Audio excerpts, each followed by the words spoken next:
Hello అండి, నమస్తే. ఎలా ఉన్నారు? ఏంటి గ్యాప్ అనుకుంటున్నారా? గ్యాప్ వచ్చిన మంచి రెసిపీతోనే వచ్చేసానండి. అదేనండి, పచ్చి చేపలు చింతాకు పొడితో ఇగురు. పచ్చేపల చింతాకు ఇగురింపు అంటాం. ఇదేనండి చింతాకు.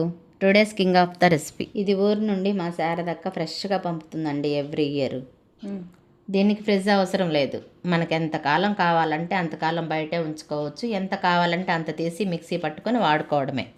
నేనైతే 3 గుప్పెళ్ళు తీసుకుని మిక్సీ పట్టుకున్నా. 3 to 4 స్పూన్స్ మనకు అవసరం అవుతుంది ఈ రెసిపీకి.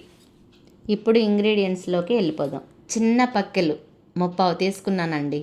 క్లీనింగ్ ప్రాసెస్ తర్వాత 1/2 kg అయ్యాయి నాకు.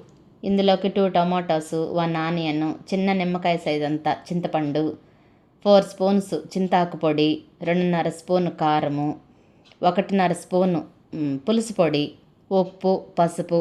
5 నిమిషాల పాటు నానబెట్టుకున్న చింతపండులో టమాటా ముక్కలు కూడా వేసి బాగా పిసుక్కొని వడగట్టుకొని వేరే పాత్రలోకి తీసుకోవాలి. ఇప్పుడు ఇందులో ఉప్పు, కారం, పసుపు, చింతాకు పొడి వేసి బాగా కలుపుకోవాలి. ఇందాక ఇంగ్రీడియంట్స్లో పులుసు పొడి అన్నాను కదా, అది నా ఇసుక పురుగుల చేపల పులుసు ప్రీవియస్ వీడియోలో ఎక్స్ప్లెయిన్ చేశానండి. మళ్ళీ ఇంకొకసారి మీకోసం.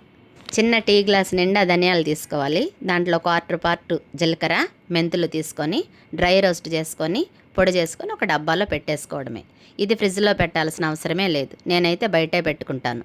అన్ని రకాల పులుసుల్లోకి వేసుకుంటే చాలా మంచి స్మెల్ వస్తుంది. చూశారు కదా, చింతాకు పొడి మిశ్రమం బాగా కలిపేసుకున్నాం. రెడీ అయిపోయింది. ఇప్పుడు ఉప్పు, కారం చెక్ చేసుకోండి. ఇప్పుడు స్టవ్ వెలిగించి దీని మీద చిన్న పాత్ర కానీ లేదంటే బాండీ కానీ పెట్టి తగినంత ఆయిల్ వేసి వేడయ్యాక ఆవాలు, మీడియం సైజులో కట్ చేసుకున్న ఆనియన్ వేసుకొని దానిలోనే అల్లం తెల్లగడ్డ పేస్టు, కాస్త కరివేపాకు వేసుకొని గోల్డెన్ బ్రౌన్ కలర్ వచ్చేంత వరకు వేయించుకోవాలి.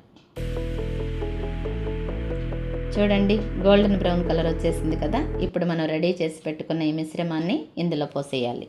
ఈ కర్రీ ఫ్రిడ్జ్లో పెట్టుకోకుండా బయటే 3 days వరకు ఉంటుంది. ఇప్పుడు దీనికి మూత పెట్టి ఈ మిశ్రమాన్ని బాగా దగ్గర అయ్యేంత వరకు ఉడికించుకోవాలి. అప్పుడే పచ్చి వాసన బాగా పోతుంది. నాకైతే 10 minutes పట్టింది. చింతాకు పొడి పచ్చిదే వాడాలండి, వేయించుకొని మాత్రం ఈ కూరకి వాడకూడదు. చూడండి, ఇగురు దగ్గర పడింది కదా. ఇప్పుడు ఇందులో చేపలు వదలాలి. చూసారా, చిన్న పక్కెలు ఎంత ఫ్రెష్గా నీట్గా ఉన్నాయో. చేపల క్లీనింగ్లోనే కర్రీ టేస్ట్ డిపెండ్ అయి ఉంటుందండి. ఇప్పుడు ఇందులో 1.5 teaspoon పులుసు పొడిని వేసి బాగా కలుపుకోవాలి. ఇప్పుడు దీన్ని 10 minutes మీడియం ఫ్లేమ్ మీద కదుపుతూ ఉడికించుకోవాలి. ఆహా, వండర్ఫుల్ అరోమా వచ్చేసిందండి. అంతేనండి, రెడీ అయిపోయింది. ఇది మీరు తప్పకుండా ట్రై చేసి తీరాల్సిందే.